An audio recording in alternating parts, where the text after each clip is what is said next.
Hey, salut à vous les Wonders. On se retrouve aujourd'hui pour faire un débrief de ce que je pense de la saison de Noël à Disneyland Paris. J'espère que ça va vous plaire, c'est parti.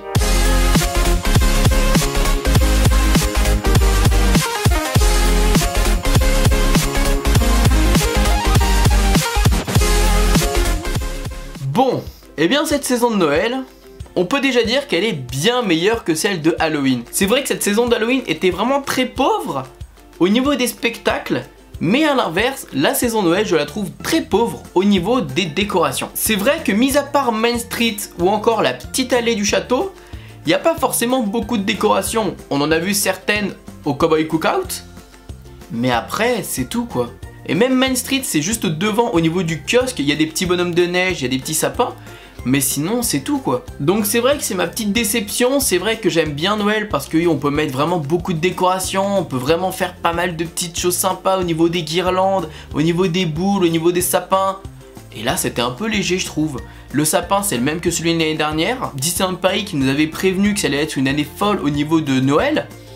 Eh bien on commence sur une grosse déception quand même, parce que les décorations je trouve que c'est vachement important. Après c'est vrai qu'au niveau de studio je suis content parce que pour le coup studio découvre un peu la saison de Noël avec des petites décorations à l'entrée, et puis forcément la scène principale en face de Hollywood Tower Hotel eh bien est mise en décoration sur l'ambiance de Noël pour le show nocturne. Bon, mis à part ça, eh bien c'est vrai que les shows sont plutôt sympas. Il y en a plusieurs dans la journée. On va commencer avec la première animation qui est plutôt sympa. Eh bien c'est l'ouverture du calendrier de l'Avent. Eh bien qu'est-ce que c'est exactement? Eh bien il y a un cast member qui va arriver. Il va ouvrir le calendrier de l'Avent. D'ailleurs c'est le matin, faut vraiment arriver assez tôt. Il va ouvrir le calendrier de l'Avent. Il va découvrir une surprise à l'intérieur. Il va la remettre à une personne d'une famille, et forcément en général ce sont des enfants. C'est pour ça que ça fait une polémique au niveau des fans, parce que forcément pourquoi ce sont les enfants qui en profitent alors que Disney c'est pour les grands, c'est pour tout le monde. Bien moi je pense que simplement parce que la magie de Noël ça reste quand même pour les enfants et c'est normal. Attention, la magie de Noël c'est pour tout le monde, et ça pour le coup on peut pas se mentir, c'est plus une fête basée pour les enfants que pour les adultes. Même si j'adore quand même Noël et tous les adultes aiment Noël. Je trouve ça innovant, c'est cool. Ça met une petite ambiance supplémentaire, ça met une petite décoration supplémentaire en face du château. Je trouve ça super sympa. Ensuite au niveau des spectacles, eh bien on a la parade, une nouvelle musique, on a des petits trucs un peu différents, ça reste quand même celle de l'année dernière et puis des années précédentes, mais elle reste quand même cool. Moi j'adore la scène d'entrée avec Dingo et les casse-noisettes, moi j'adore celle-là, j'adore cette séquence, donc heureusement qu'on a encore celle-ci. Et puis honnêtement ça marche, c'est comme l'année dernière, ça se passe bien. La musique est sympa, même si je kiffais la musique de l'année dernière, mais faut de la nouveauté, donc c'est cool. Vous pouvez voir de toute façon cette parade dans mon dernier vlog à Disneyland Paris, donc n'hésitez pas à aller checker. Ensuite on a Mickey Christmas Band, si je me trompe pas, à Vidéopolis. Et là pour le coup c'est vrai que c'est un très joli spectacle, c'est vraiment sympa, ça fait vraiment très comédie musicale, avec de la bonne musique, des chanteurs, ça fait vraiment très new-yorkais, très franchement Broadway, vraiment extraordinaire. J'ai vraiment aimé ce spectacle, il y en a beaucoup, c'est un gros coup de cœur pour eux. Honnêtement c'est vraiment un très beau spectacle, très sympa, bonne ambiance, des nouveaux costumes, des chanteurs incroyables, des danseurs super sympas. Non franchement, beau spectacle. Ensuite il y a Fantastic, et là c'est sur le théâtre du château. Voilà, super sympa, bonne ambiance, bonne chanson, il y a des musiques de Noël donc forcément j'adore.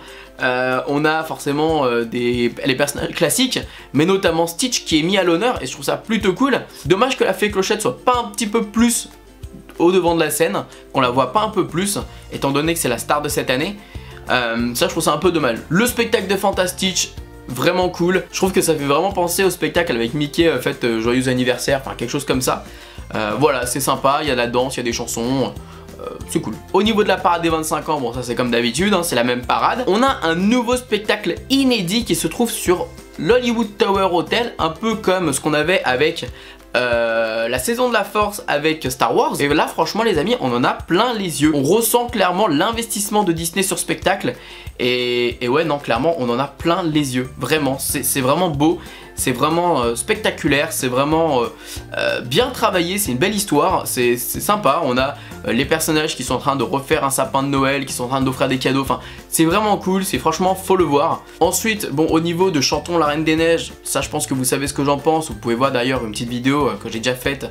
Ça reste comme l'année dernière, ça reste comme les années précédentes. Je pense que ce serait cool de moderniser ça, c'est vrai que la Reine des Neiges c'est sympa, mais réactualiser peut-être, rajouter des choses supplémentaires. Voilà, faire un karaoké avec des chansons, des danses et c'est pareil quoi, c'est vraiment pareil. Et on a quelque chose qui était là l'année dernière, c'est l'illumination du sapin. Et là franchement j'adore ce truc, je trouve ça fait vraiment très familial, très tradition, vraiment la tradition de Noël. Enfin, et vous avez d'ailleurs une vidéo que j'avais tournée l'année dernière, c'est exactement le même spectacle, mais comme c'est vraiment traditionnel, c'est vraiment, franchement c'est chaleureux, et bien honnêtement ça fait toujours plaisir de voir ce spectacle. Alors honnêtement voilà, pour mes déceptions de Noël, je pense que vous l'avez compris, ce sont forcément bien les décorations qui sont je trouve un peu pauvres. Et au niveau des réussites de Noël, ce sont les spectacles. On a plein de spectacles, on a plein d'animations, c'est ça qui est cool. On a une première avec du coup le calendrier de l'Avent à ne pas rater, une deuxième avec Fantastic qui se trouve sur le théâtre du château, Mickey Christmas Band en troisième à Vidéopolis, en quatrième la parade de Noël évidemment, en cinquième on a l'illumination de Hollywood Tower Hotel, enfin l'animation qu'il y a sur Hollywood Tower Hotel, en sixième on a l'illumination du sapin, en septième on a aussi la parade des 25 ans, en huitième on a Illumination, donc ça fait quand même pas mal de choses en une journée. Pas mal de spectacles à voir. Ah, j'ai oublié aussi Frozen, donc ça fait quand même 9 spectacles à faire.